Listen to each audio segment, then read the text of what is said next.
దేవుని పరిశుద్ధ లేఖనాల్లో నుండి లూకా సువార్త 7వ అధ్యాయం 1 నుండి 10వ వచనం వరకు ఉన్న లేఖన భాగాన్ని చదువుకుందాం. లూకా సువార్త 7వ అధ్యాయం 1వ వచనము నుండి 10వ వచనం వరకు ఉన్న నమ్మకమైన సత్య సాక్షివైన యేసయ్య,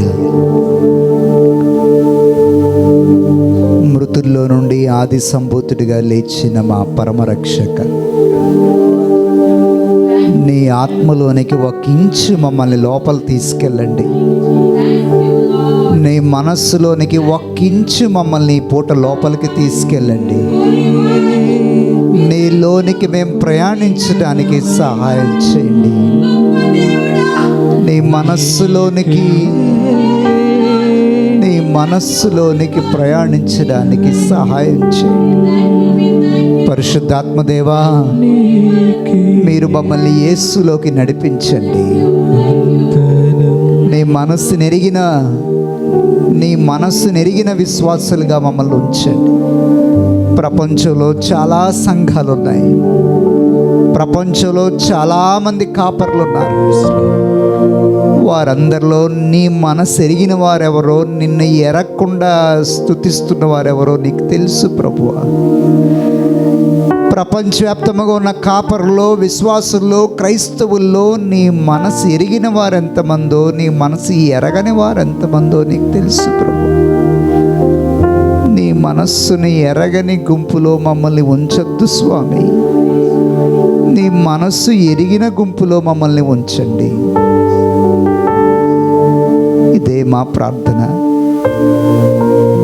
నీ ఆత్మచేత మమ్మల్ని తృప్తిపరిచి, నిన్ను బట్టి మేము తృప్తి చెందడానికి సహాయం చేయమని యేసు నామములో ఈ మనవులు అడిగి వేడుకుంటున్నాము, ప్రేమగల తండ్రి. ఆమేన్, ఆమేన్. పరిశుద్ధ గ్రంథంలో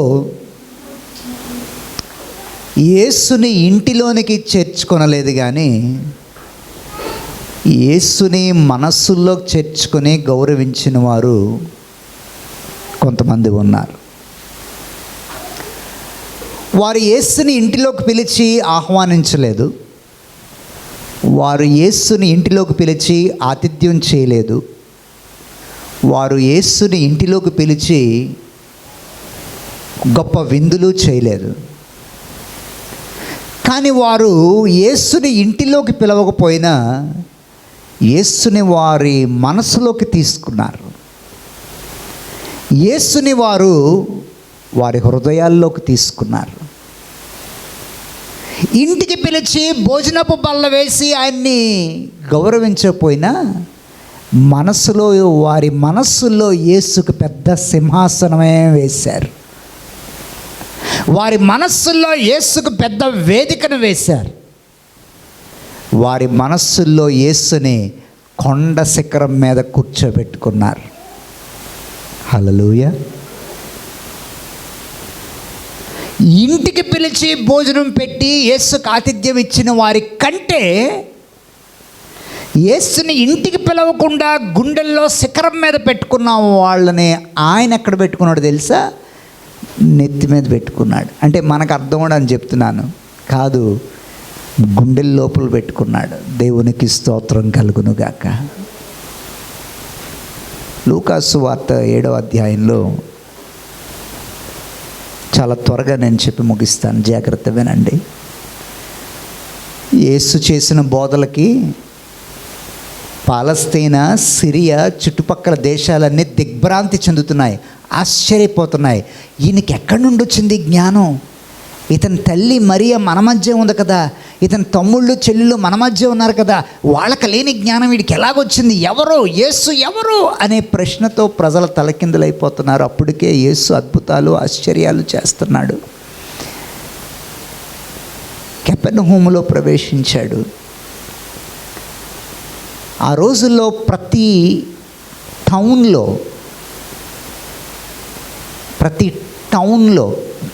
టౌన్ అంటే అది పల్లెటూరు కాదు, పట్టణం కాదు, మధ్యలో ఉంటుంది. ప్రతి టౌన్లో, ప్రతి ఇంపార్టెంట్ కేంద్రంలో రోమా సైనికుల స్థావరాలు ఉండేవి to maintain law and order. ఆ రోమా సైనికుల స్థావరాలు ఉన్నటువంటి ఆ ఊరిలో, మరి విశేషంగా కెపెర్నహూములో యేసు ప్రభుకున్న ఫ్యాన్ ఫాలోయింగ్ సామాన్యమైంది కాదు. అభిమానుల ఏమనాలి, ఆయన వెనక ఉన్నటువంటి అభిమానుల జనసందోహం సామాన్యమైంది కాదు. ఆ నోట ఈ నోట ఒక భక్తుడు కాదు, ఇతన్ని భక్తుడని అనాలో తెలీదు, యేసు వెనక శిష్యుడని అనడానికి లేదు. కానీ ఈయన యేసు గురించి విని తన కోసం యేసు దగ్గరికి రాలే, తన దగ్గర ఉన్న దాసుడి కొరకు యేసు దగ్గరికి ఒక రాయబారాన్ని పంపాడు. అతనే రోమా శతాధిపతి. తన ప్రార్థన అవసరత కొరకు రాలే, తన వ్యక్తిగత అవసరత కొరకు యేసు దగ్గరికి రాలే, కానీ తన దగ్గర పనిచేస్తున్న వాడి క్షేమాన్ని కోరి యేసు దగ్గరికి ఒక రాయబారాన్ని పంపాడు గుంపుతో. ఇతడు రోమీయుడు, ఇతడు రోమా సైనికులకు అధిపతి. ఇతడు వెళ్ళి యూదుల అధికారుల్ని అడిగాడు, బాబు మీరు యూదులు, మీ యూదుల్లో యేసు ప్రభు నాకు ఆయన ఉన్నాడు, చాలా విన్నాను. కొంచెం మా దాసుడు బాలేదు, మామూలు దాసుడు కాదు, లూకా రాస్తాడు, ప్రియమైన దాసుడు. ఆ ప్రియమైన దాసుడు నాకు ఈ దాసుడు కానీ లేకపోతే నాకు చాలా కష్టం. వీడు బతకాలా, వీడు ఉండాలా, వీడు లెగాలా, వీడు మంచానికి పరిమితి అయిపోయాడు, వీడు లేచి నిలబడాలా, వీడు నడవాలా, వీడు మళ్ళీ మామూలుగా అవ్వాలా. మీ యేసు దగ్గరికి వెళ్ళి కొంచెం ఏమైనా చెప్తారేంటి నా గురించి అని, ఈ దాసుని బాగు చేయడానికి మీ యేసు దగ్గరికి వెళ్ళి ఏమైనా చెప్తారా అని ఎవరిని అడిగాడో తెలుసా? యూదుల పెద్దల్ని అడిగాడు, జూయిష్ ఎల్డర్స్. థ్యాంక్ యూ అమ్మ. 3వ వచనంలో ఉంది, శతాధిపతి యేసుని గురించి విని ఆయన వచ్చి తన దాసుని స్వస్థపరచవలెనని ఆయనను వేడుకొనుటకు యూదుల పెద్దల్ని ఆయన యొద్దకు పంపాను. వెళ్ళిన పెద్దలు కూడా ఎలా ఆడే కూడా అడగమంటావేడు మమ్మల్ని వెళ్ళి, మన దగ్గర స్పెషలిస్ట్ ఉన్నాడు కెపెర్నహూములో, FRCS ఏంటనుకుంటున్నావు, ఇంకేటమ్మా FMCS, FAMS, అర్థం కావట్లే, ఇంకేవో రకరకాల MBBS, MD, FRCS, ఇవన్నీ డిగ్రీలు చెప్పి ఆయన దగ్గరికి వెళ్దాం. ఏజ్ దగ్గరికి వెళ్తే ఏం చేస్తాడు, బెల్లెటోడువే. దగ్గర మమ్మల్ని అనమాట, మా పెద్దరికం ఏం కావాలా, మేమేం కావాలా. వెళ్ళిన వారు యేసునందు నమ్మకం ఉంచి వెళ్ళారో లేదో విజ్ఞత గల మనమే అర్థం చేసుకోవాలి. యేసు మీద నమ్మకం ఉంచి వెళ్ళారో లేక శతాధిపతి మాట కొట్టేలాకి వెళ్ళారో తర్వాత వచ్చిన ఒక మాట ఉంటుంది. మొత్తానికి వాళ్ళు 4వ వచనం ఉంది, వారు యేసు నొద్దకు వచ్చి, ఎవరు, యూదుల పెద్దలు యేసు దగ్గరికి వచ్చి ఏమంటున్నారో తెలుసా? నీ వలన ఈ మేలు పొందుటకు అతడు యోగ్యుడయ్యా, అతడు మన జనాల్ని ప్రేమించి మన కోసం సమాజ మందిరాన్ని తనే కట్టించాడయ్యా, ఆయనతో చెప్పి మిక్కిలి బతిమాలుకుందిరి. ఆ మాట బాగా అండర్లైన్ చేసుకోండి, మిక్కిలి బ్రతిమాలుకొనిరి. Earnestly begged. అబ్బా బాగుంది కదమ్మా ఇంగ్లీష్లో. మిక్కిలి ఎర్నెస్ట్లీ అంటే ఆ అడిగే విషయంలో ఎటువంటి కల్మషం లేకుండా స్వచ్ఛంగా యేసు దగ్గరికి వచ్చి, ఈ యూదుల పెద్దలు అడుగుతున్నారు, మాకు అద్భుతం కావాలని మేము అడగట్లేదయ్యా, శతాధిపతి కూడా అద్భుతం కావాలని అడగట్లేదయ్యా, తన కోసం అడగట్లే, కానీ అతని దగ్గర పనిచేసే ఒక సామాన్యమైన ఒక దాసుడు ఉన్నాడు. వాడు బానిస, వాడి తల్లిదండ్రులు ఎవరో, వాడు రోమీయుడో ఏమీ రాయలే, కానీ ఆ అనామికుడు కొరకు, పేరు లేని వాడి కొరకు is not a significant character. కానీ significant people have come to request Jesus for an insignificant life. ఏమైనా బోధపడుతుందా? ఏమాత్రం పేరు ప్రఖ్యాతులు లేని, సమాజంలో ఒక ఉన్నతమైన స్థాయి లేని, చెప్పుకోదగ్గ స్థానం లేని ఒక సామాన్యుడి యొక్క క్షేమం కొరకు అసాధారణమైనటువంటి ఉన్నతమైన స్థలాల్లో ఉన్నవారు యేసు దగ్గరికి వచ్చి మిక్కిలి బతిమలాడుకుంటున్నారు. యేసయ్య ఈ రెఫరెన్స్లు, సిఫారసులు అన్నీ వింటున్నాడు. ఓ పక్కేమో ఆయన సమాజ మందిరాన్ని కట్టించాడు రోమా శతాధిపతి. వీళ్ళందరూ వచ్చి అతడు ఆ మేలు పొందడానికి అర్హుడయ్యా, మన యూదులకు చాలా మేలు చేశాడు, రోమీడైనా మన పట్ల ఎంతో కనికరం కలిగిన వాడయ్యా అని వీళ్ళు చాలా చెప్తున్నారు. అన్నీ విన్నాడు యేసు. ఎందుకనో సరే పదండి ఆ ఇంటికి వెళ్దాం. Jesus wanted to move and visit the centurion's house. రోమా శతాధిపతి ఇంటికి వెళ్ళడానికి యేసు ఇష్టపడ్డాడు. కొత్త నిబంధన బ్యాక్గ్రౌండ్ మీరు ఒక్కసారి వింటే, రోమా శతాధిపతి ఇంటిలో వాళ్ళ ఎలిజియన్స్ అంటే వాళ్ళ లాయాలిటీ అర్థమవుతుంది కదా అందరికీ. వాళ్ళ లాయాలిటీ ఫస్ట్ ఎవరికో తెలుసా? రోమా చక్రవర్తికి వాళ్ళు లాయాలిటీ చూపిస్తారు. హీఈస్ ఫస్ట్, ఆయన తర్వాత ఎవడైనా నెక్స్ట్. రోమా శతాధిపతి ఇంట్లోకి వెళ్ళడం అంటే it is entering in to A home, A house that is deeply involved in Roman culture and idols. కానీ యేసు ఆ ఇంట్లోకి వెళ్ళడానికి బయలుదేరాడు. వాడిని ముందు ఇంట్లో ఉన్న విగ్రహాలు పడేయమనండి, అప్పుడు వస్తాను నేను అని అనలేదు యేసు.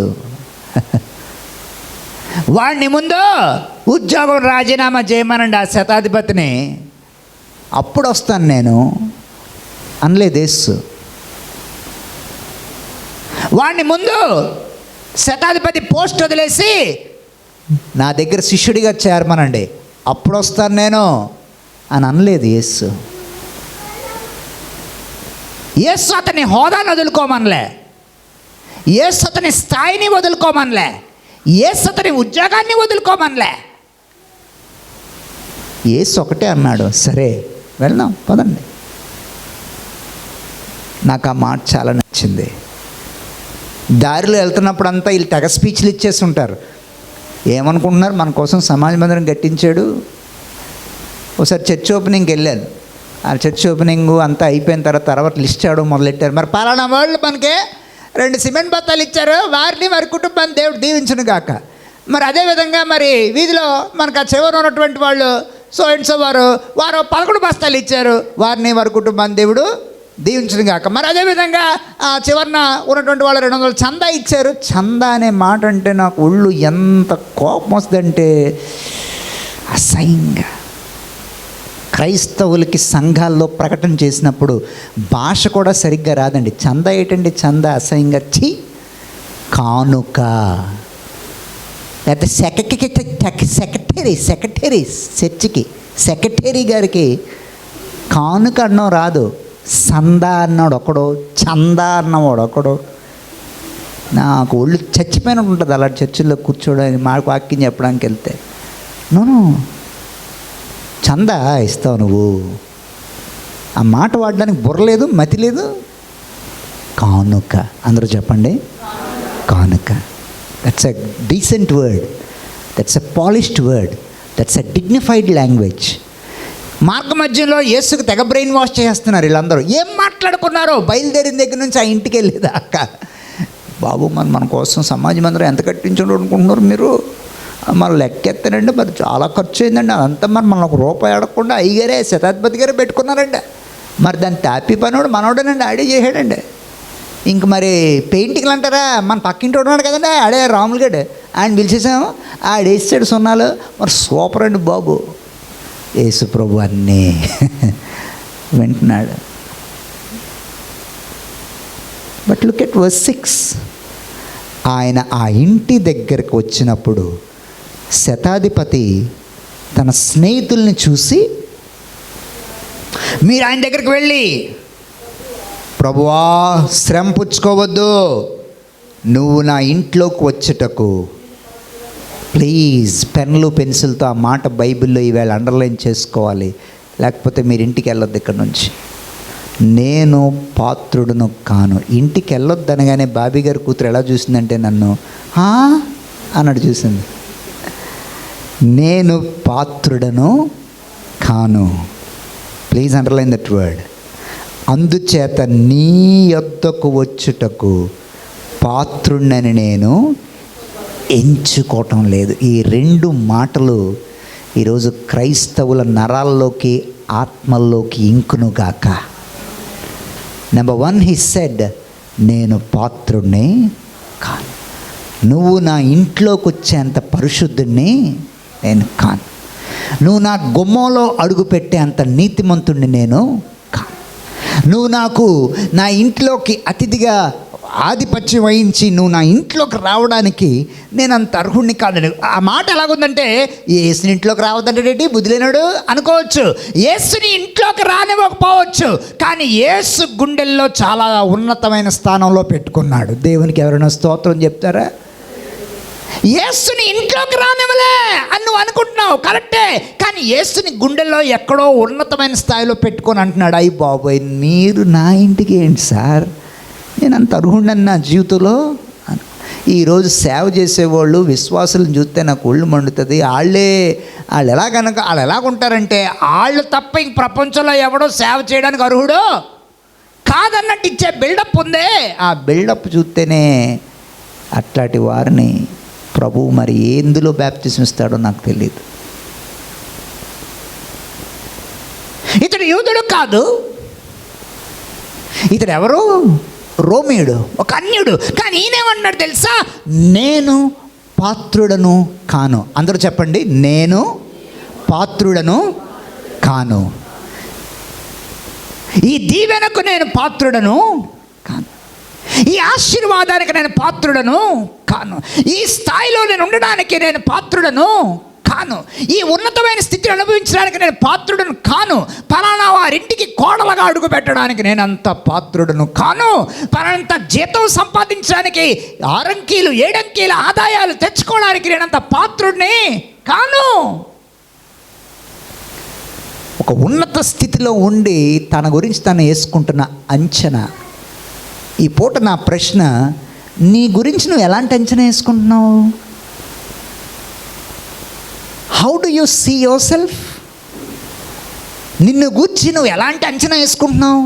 నేను అన్నిటికీ అర్హుడిని అనుకుంటున్నావా? నేను పాత్రుడిని కాను అనేది ఎక్కడైనా నీలో దాగి ఉందా? ఆలోచించమని మనం చేస్తున్నా. రెండోది, నువ్వు నా దగ్గర రావడానికి పాత్రుడిని కానన్నాడు. రెండోది, నేను నీ దగ్గరకు వచ్చేటప్పుడు కూడా యోగ్యుడిని నేను ఎంచుకోవట్లేదు. నువ్వు నా ఇంటికి రావడం ఏంటయ్యా, నేను పాత్రుడిని కాదు. అలాగే నేను నీ దగ్గరకు వచ్చి అడిగే అంత దమ్మున్నవాడిని కాదయ్యా. దేవుని ముందు ఇతనిలో కనబడే లక్షణం అక్కడ కొట్టేశాడు యేసు ప్రభు దగ్గర మార్కులు. యేసయ్య అనుకున్నాడు, వావ్, నాకు తెలుసురా నీలో ఈ మనస్సు ఉంది గనుకే నేను అక్కడి నుండి బయలుదేరి నీ ఇంటికి రావడం మొదలుపెట్టాను. దేవునికి స్తోత్రం కలుగునుగాక. ఆత్మ విషయమై దీనులైన వారు ధన్యులు, పరలోక రాజ్యము వారిది. నాకు చాలా ఇష్టమైన మాట. ఆ దీనమైన మనస్సు పక్కనున్న యోధా పెద్దల్లో ఉందో లేదో తెలియదు, కానీ ఆమడి దూరంలో ఇంటికి దగ్గరగా వచ్చిన యేసయ్యనా అక్కడే ఆగమను, ఆయన ఇంట్లోకి వచ్చే అంత నేను యోగ్యుడిని కాదు, నేను పాత్రుడిని కాదు. అలాగా నేను డైరెక్ట్గా వెళ్ళిపోయి ఆయన ముఖాముఖి ఎదుర్కొనే అంత పాత్రుడిని నేను కాదు. బహుశా యేసు శతాధిపతి ఇంటికి రావడానికి గల కారణం శతాధిపతి సమాజ మందిరం కట్టించాడని కాదు, శతాధిపతి మనసెరిగిన యేసు, అతనిలో ఉన్న దీనత్వాన్ని ఎరిగిన వాడు యేసు ఆ ఇంటికి అడుగు పెట్టడానికి ఇష్టపడ్డాడు. యెషయా గ్రంథం 61వ అధ్యాయం. త్వరగా ఎవరైనా నాకు ఈ మాటలు చదివి వినిపిస్తారా దయచేసి? త్వరగా యెషయా గ్రంథం, ఐ థింక్ ఇట్స్ చాప్టర్ 66, 66వ అధ్యాయం 2వ వచనం నుంచి ఎవరు చదువుదాం? ఎవరు చదువుతారు?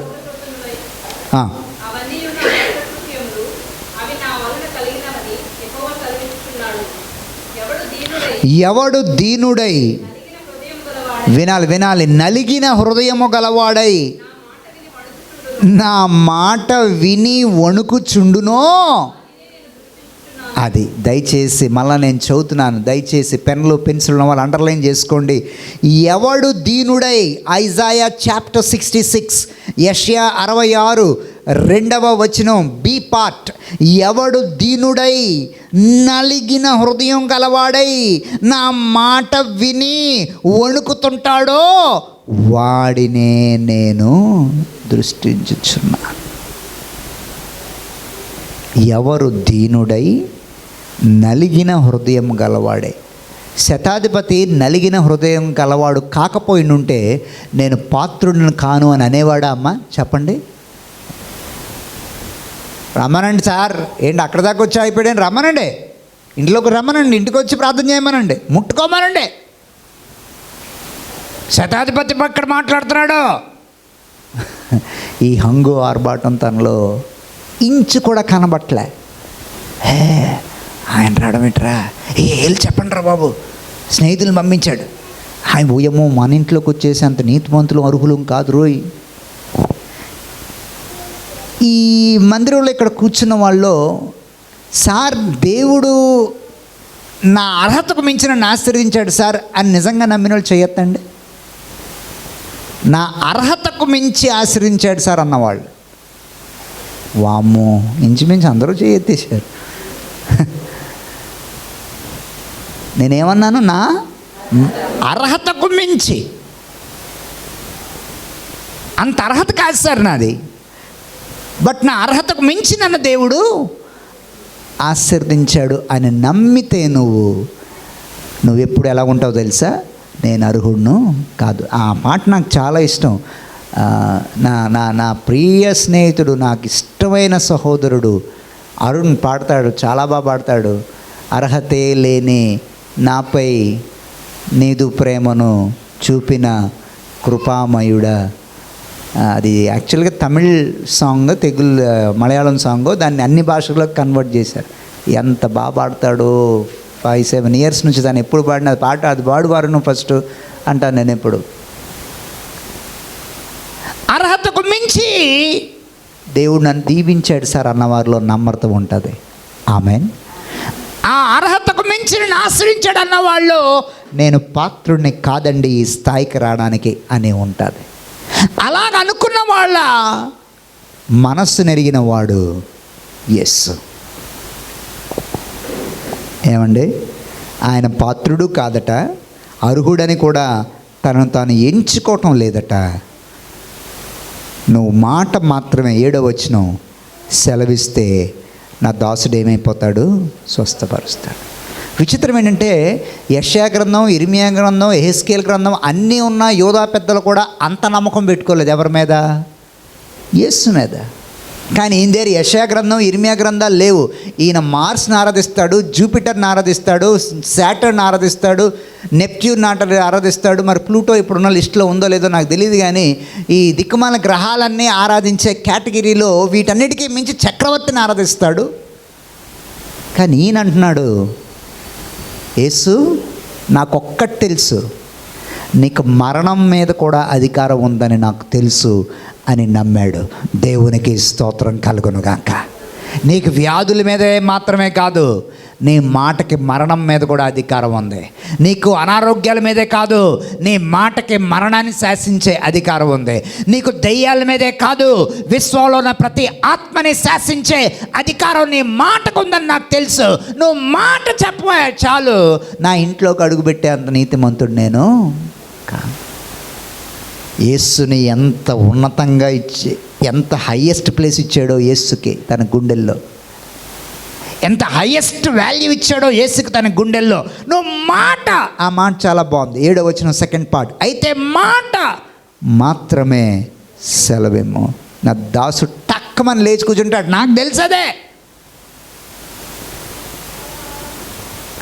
యూదా పెద్దలేమో ఇదేంటి ఇంటి దగ్గరికి వచ్చినోడిని ఆగా అక్కడ అయిపో, మాట చెప్తే చాలా అయిపోద్ది అంటే అనుకుంటున్నారేమో. వాస్తవానికి బైబిల్లో యేసా మాట విని ఆశ్చర్యపడని ఉంది. యేసయ్యకి ఆశ్చర్యాలు ఉంటాయా? ఎవరైనా మాట్లాడాలి. అవునా అలాగా అని యేసయ్యకి ఆశ్చర్యాలు ఉంటాయా? చెప్పాలి. నో. దేవునికి ఆశ్చర్యాలు ఉంటాయా? ఉండవు. కానీ ఆశ్చర్యం కలిగించేలాగా ప్రవర్తించింది. ఎందుకంటే చుట్టూ ఉన్న వాళ్ళు ఆశ్చర్యపోవాలి. ఎందుకంటే చుట్టూ ఉన్న వాళ్ళ దగ్గర వేద గ్రంథాలు ఉన్నాయి, కానీ విశ్వాసం లేదు. హల్లెలూయా.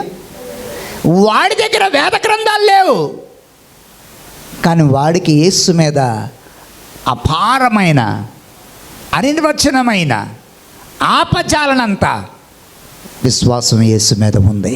దేవునికి స్తోత్రం కలుగునుగాక. జైల్లో పెట్టబడ్డ వారికి, పరిశుద్ధ గ్రంథం పక్కన లేని వాళ్ళకి జీవితం ఎంత దుర్భరంగా ఉంటుందో తెలుసా మీకు? వాళ్ళ దగ్గర బైబిల్ చదివి విశ్వాసం పొందుకోవడానికి బైబిల్ ఉండదు. మరి విశేషంగా కమ్యూనిస్ట్ కంట్రీల్లో మహాభయంకరం. ఒక వ్యక్తి చేసిన విశ్వాసపు ప్రార్థన నాకు ఇప్పటికీ మర్చిపోతుంది. ఏం ప్రార్థన రా అది? సామాన్యమైన ప్రార్థన అనుకుంటాను. భయంకరమైన కమ్యూనిస్ట్ స్టాలిన్ పరిపాలనలో దేవుడు ఒక వ్యక్తికి, నువ్వు వెళ్ళి కమ్యూనిస్ట్ దేశంలో సువార్త చెప్పు అని ఆజ్ఞాపిస్తాడు. వీడికి మతిపోద్ది. దేవుడు కూడా అలాగే చేస్తాడు. దేవుడు కూడా చాలా జాదు, అంటే నా ఉద్దేశం జాదు అంటే అన్నీ సుఖంగా ఉన్నవి చెప్పడం, చాలా క్లిష్టంగా ఉన్నవే చెప్తాడు. దానికి అవసరమైతే దర్శనం కూడా ఇచ్చేస్తాడు. వచ్చేసి ఆయనకు వచ్చేసాడు, దర్శనం ఇచ్చేసాడు. నువ్వు సువార్త చెప్పు కమ్యూనిస్ట్ కంట్రీలోకి వెళ్ళబట్టి. ఇది ఏమైనా పక్కన పిఠాపురం వెళ్ళిపోయి సువార్త చెప్పేసి వచ్చేయడానికి కాదు కదా. స్టాలిన్ తెలిసాడు అనుకోండి, ఒక్కొక్క ఇంటర్ని గంట కోటి పీకి మనకి ఏం చూపిస్తాడు తెలుసా? స్టాలిన్ నరకం చూపిస్తాడు. కానీ వెళ్ళాలి. మరి ఎవరు చెప్పారు? స్టాలిన్ కన్నా గొప్పోడు చెప్పాడు. బయలుదేరాడు, బట్టలు సర్దుకున్నాడు, బైబిల్ పట్టుకున్నాడు, సువార్త చెప్పడానికి వెళ్ళాడు. చెక్ పోస్ట్ వచ్చింది. కమ్యూనిస్ట్ కంట్రీలోకి ఎంటర్ అవుతున్నాడు. బార్డర్ హంగేరీ దాటి వెళ్తాడనమాట. ఆగా అన్నారు అక్కడ పోలీసులు. అసలే కమ్యూనిస్ట్ వాళ్ళు, రష్యన్స్ చూసారు ఎప్పుడైనా? మనం గౌతమ్ వచ్చాక అడగాలి రష్యన్స్ ఎలా ఉంటారో, ఫోటోలు తెమ్మనాలి అక్కడ నుంచి. ఒక్కొక్కడు అదేంటిది ఏసీ, ఆ ఏసీ అంత హైట్ ఉంటారేమో తెలియదు నాకు. స్టాప్ అన్నారు. గుండె దడబట్టుకుంది. కారు ఆపమన్నారు. డిక్కీ ఏంటి అన్నారు. ఏముంటాయి సార్, బట్టలు ఉంటాయి అన్నాడు. తీయమన్నారు. వచ్చి డిక్కీ తీసాడు. బాక్స్లో ఏముందన్నారు. ఏముంటాయండి, సరుకులు ఉంటాయి. ఓపెన్ చేయమన్నారు. ఓపెన్ చేస్తే ఏం కనబడతాయి? అప్పుడు ప్రార్థన చేశాడు. యేసయ్యా, భూలోకంలో ఉన్నప్పుడు కన్నులు తెరిచావు, కాసేపు వీళ్ళు చూపు తీసేయి అని ప్రార్థన చేశాడు. ఏమని ప్రార్థన చేశాడు? భూలోకంలో ఉన్నప్పుడు కంటి చూపు లేని వాళ్ళకి చూపిచ్చావు, కాసేపు చూస్తున్న ఈ కళ్ళుకి చూపు లేకుండా చేయి ప్రభు అని ప్రార్థన చేశాడు. నేను ఆయన్ని కలిస్తే, పరలోకంగా నేను వస్తే ఆయన అడగాలనుకుంటున్నాను, సార్ మీకు ఆ స్పాట్లో అలాంటి ప్రార్థన ఎలాగొచ్చిందండి అని అడగాలనుకుంటున్నాను. విచిత్రంగా లేదు? విచిత్రంగా కాదు, విశ్వాస వీరత్వాన్ని చూపించే ప్రార్థనగా ఉంది నాకైతే. దేవునికి స్తోత్రం కలుగును గాక. The most globally amazing prayer అది. Jesus, when you lived on the earth, you open the eyes of people. I now pray to blind the seeing eyes. చూపు లేని వాళ్ళకి చూపించు నువ్వు, కాసేపు వీళ్ళ చూపుని ఏం చేయి, వీళ్ళకి గుడ్డితనం కలుగు చేయని ప్రార్థన చేసి సూట్ కేసు ఇప్పాడు. ఇప్పి మాట్లాడుతున్నాడు. మీ ఊర్లో ఏ పంటలు పండుతాయి, మీరు ఎక్కడికి ఎలా ఉన్నారు, ఎవరు ఎలా ఉన్నారు, దేశం ఎలాగ ఉంది, అది దానికి అన్నీ మాట్లాడుతున్నాడు. లోపు నాడు ఒక 5 నిమిషాలు చూశాడు, ఈడేంటి బ్యాగ్లో కానీ అన్నీ చూసాడు ఏమని. ఆడు బ్యాగ్ చూడకుండా ఈడు మాటలు వింటున్నాడు. వెళ్ళిపో వచ్చేసారంట, వెళ్ళిపో నాకేం కనబడలేదు వెళ్ళిపో అన్నాడు. ఆ విధంగా కమ్యూనిస్ట్ కంట్రీలోకి ఎంటర్ అయ్యాడు. ఇది కట్టుకథ కాదు, కొనుక్కొని పుస్తకం చదవండి. పుస్తకం పేరు గాడ్ స్మగ్. చూస్తున్న వీళ్ళ కళ్ళు కాసేపు మూసే ప్రభు అన్నాడు. ఏం మాట అండి, ఏం ప్రార్థన అండి అది. అంత నమ్మకం యేసు మీద.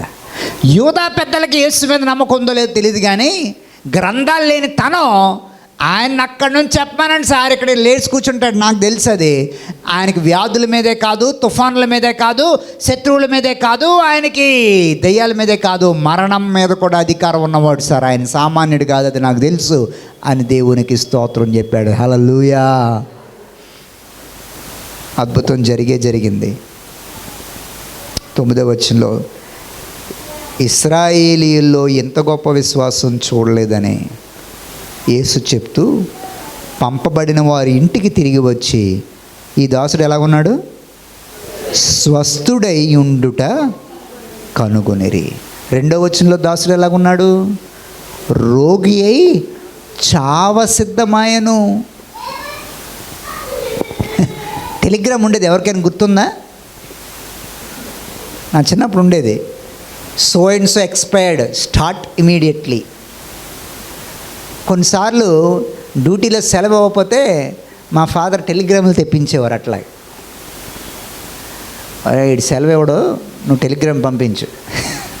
విచిత్రం ఏంటంటే టెలిగ్రామ్ వస్తే మా నాన్నగారు ఆఫీస్కి నేనే పట్టుకెళ్ళివ్వండి. టెలిగ్రామ్ వచ్చింది, సెలవు చీటీ ఇచ్చేవారు, మా నాన్నగారు వచ్చేవారు, మేము వెళ్ళిపోయేవాళ్ళం. ఊరు వెళ్ళడం కోసం ఎవడో ఒకటి ఏం చేయాలి, చంపేయాలి. లేదా చంపడం ఇష్టం లేదనుకో, వెరీ సీరియస్, స్టార్ట్ ఇమీడియట్లీ. టెలిగ్రామ్లు అట్లాగే ఉండేవి. ఇప్పుడు టెలిగ్రామ్ మూసారు, మోడీ గారు వచ్చిన తర్వాత టెలిగ్రామ్లు పూర్తిగా మూసారు. వీడి టెలిగ్రాము వాడు చావా సిద్ధమాయను. అగో పోస్టల్ డిపార్ట్మెంట్ పని చేశారండి. టెలిగ్రామ్ అంటే చాలా నవ్వుతున్నారు సుధీర్ గారు, నాన్నగారు. చావ సిద్ధమైనోడు బీపీ పల్స్ డౌన్ అయిపోతుంది, 66, 59, 42 సార్ పోతాడు. పిలుచుకోండి, అందరిని పిలుచుకోండి. ఇంటి దగ్గరే ఉన్నాడు యేసు, పల్స్ డౌన్ అయిపోతుంది. ఇక్కడ నుంచి ఇంటి దగ్గరికి వెళ్ళి ఆయన మాట సెలవిస్తే చాలు అన్నవాడు వచ్చేసరికి ఎలాగున్నాడు, లేచి కూర్చున్నాడు దుబ్బుకుమని. వారిని ఏంట్రా పోతావనుకున్నావు, లేసావు, కూర్చున్నావు. ఈ సెకండ్స్లో, ఈ నిమిషాల్లో కాదు, ఆయన మాట చెప్తే చాలా అక్కడ నుండే. నేను అనుకున్నా రోమా శతాధిపతి యేసు దూరంగా ఒకరినొకరు చూసుకున్నారేమో, నాకు తెలియదు. ఇంటి దగ్గర అన్నారు కదా, మీ అపార్ట్మెంట్ దగ్గరికి వస్తే మీరు కిటికీలోంచి నాకు కనబడరా? షారుఖ్ ఖాన్ సంవత్సరానికి ఒకసారైనా కనబడతాడని ఆ రోడ్డు మీద చూసిన వాళ్ళు ఎంతమందో బంగ్లా ముందు తెలుసా మీకు? ప్రతి ఓడ బంగ్లా ముందు ఆగి కట్టను కొంచెం తీస్తే ముఖం అన్నా కనబడుతుంది కదా అని ఆశపడిన వాళ్ళు బోల్డ్ మంది ఉన్నారు బాంబేలో. తెలియకపోతే మీరు ఎప్పుడూ వెళ్ళి చూడండి. అలాగని నేను చూసానని కాదు సుమా, వార్తల్లో చూసి చెప్తున్నా. అలాగే ఇంటికి దగ్గరున్న యేసుని స్నేహితులను పంపించి ఏమన్నాడు, ఆయన వచ్చి మనద్రా, నేను పాత్రుడిని కాదు, నేను అర్హుడిని కాదు. అక్కడి నుంచి ఒక్క మాట చెప్పమని ఇక్కడ లేచి కూర్చుంటాడు. నిజంగానే వీళ్ళు లేచి కూర్చున్నాడు. యేసు అక్కడి నుండి వెళ్ళిపోయాడు. ఇప్పుడు చెప్పండి, యేసే ఇంట్లోకి రాలే, కానీ యేసే ఎక్కడికి వచ్చాడు? కమాన్ మాట్లాడాలి. శతాధిపతి గుండెల్లో ఉన్నతమైన సింహాసనం మీద ఉన్నాడు. దేవునికి స్తోత్రం కలుగునుగాక. శతాధిపతి మనసులో ఏ మనిషికి ఇవ్వనంత ఉన్నతమైన స్థాయి యేసుకిచ్చాడు. నువ్వు యేసులోకి వెళ్ళాలి అంటే, యేసు మనస్సును నువ్వు తెలుసుకోవాలంటే, it all begins with one step. నేను పాత్రుడను కాను, నేను అర్హుడను కాను, నేను నాకంత యోగ్యత లేదు అని నిన్ను గురించి నువ్వు అనుకున్నప్పుడు మాత్రమే నువ్వు యేసుని తెలుసుకోగలవు. ఆమెన్ చెప్తావా? నేను సంథింగ్ అనుకున్నావో నేను నథింగ్గా దేవుడు చేసేస్తాడు. ఎవరైనా ఇప్పుడు ఆమెన్ చెప్పండి. ఇప్పుడు ఆమెన్ చెప్పలేరు మీరు. ఐఎమ్ సంథింగ్ సార్, పక్కన ఎఫ్ఆర్సిఎస్ ఇక్కడ అని ఏదో బిల్డప్లు ఇచ్చావు అనుకో, నిన్ను నథింగ్గా దేవుడు చేసేస్తాడు. ఆయన అలాగ అనలే. ఏమన్నాడు? 2 మాటలు, నేను అర్హుడిని కాను, ఫస్ట్ పాత్రుడిని కాను అన్నాడా? ఫస్ట్ ఏమన్నాడు? ఫస్ట్ తర్వాత ఏమన్నాడు? యోగ్యుడిని ఎంచుకోవట్లేదా? నేను పాత్రుడిని కాదు, నేను అలాగని ఎంచుకోవడం కూడా లేదు. ఆ 2 మాటలు, these are the foundation steps to travel into Jesus. యేసు మనస్సులోకి వెళ్ళడానికి నీ జీవితానికి పునాది వంటి మాటలవే. దేవా, నేను అర్హుడిని కాదు, నేను అర్హుడిని అని కూడా నన్ను నేను ఎంచుకోవటం లేదు. అలాగ అనుకున్న ప్రతిసారి, నేను ప్రసంగం చేయడానికి వేదికెక్కే ప్రతిసారి ఏమనుకుంటానో మీకు తెలుసా?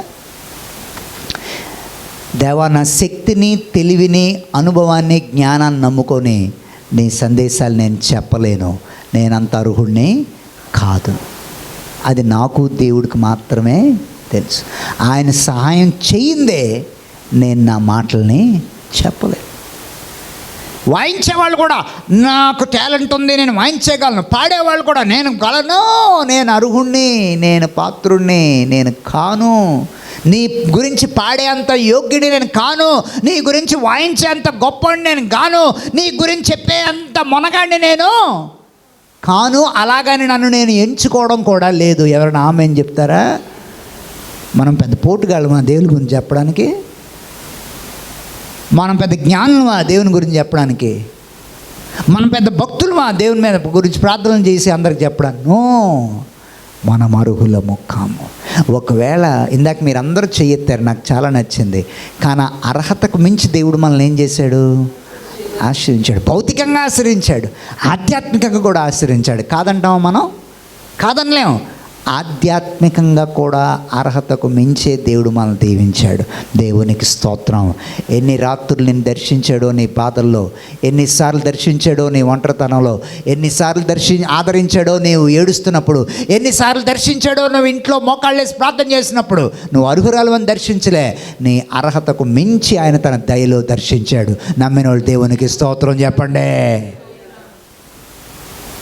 అదే నమ్రత ఎప్పటికీ కొనసాగిద్దాం. సెకండ్స్లో చావు బతుకులు ఉన్నవాడు ఏం చేశాడు? దిగ్గును లేచి కూర్చున్నాడు. యేసు మాట నీ జీవితంలో పలికినప్పుడు ఇట్ చేంజెస్ ఎవ్రీథింగ్. ఆ రోజు మాట్లాడిన దేవుడు ఇప్పుడు మాట్లాడగల సమర్థుడు. తలల వంచండి, ప్రార్థన చేసుకున్నాం. అనంత జ్ఞానివైన తండ్రి, నిన్ను గూర్చి ప్రకటించడానికి నేను అర్హుడినని కానీ, నేను యోగ్యుడినని కానీ నన్ను నేను ఎప్పుడూ ఎంచుకోలేదు, ఎంచుకోను కూడా. నీ సేవ చేసే అంత యోగ్యులు, అర్హులు భూమి మీద ఎవరూ లేరు స్వామి. నువ్వు పవిత్రుడువు, నువ్వు మహాగణుడువు, మహిమోన్నతుడువు, ఘనమైన మహారాజువు. మేము అల్పులము, అయోగ్యులము. అయినప్పటికీ మా అర్హతకు మించి నువ్వు మాకు ఇచ్చిన అవకాశాలు బట్టి నీకు వందనాలు. మా అర్హతకు మించి నువ్వు మాకు ఇచ్చిన ఆశీర్వాదాల కొరకు వందనాలు. మా అర్హతకు మించి నువ్వు ఇచ్చిన అభిషేకం కొరకు వందనాలు. మా అర్హతకు మించి నువ్వు ఇచ్చిన ఆధిక్యతల కొరకు వందనాలు. మా అర్హతకు మించి నువ్వు మాకు ఇచ్చిన ఆదరణ కొరకు వందనాలు. అర్హతకు మించి మమ్మల్ని దర్శించినందుకు వందనాలు.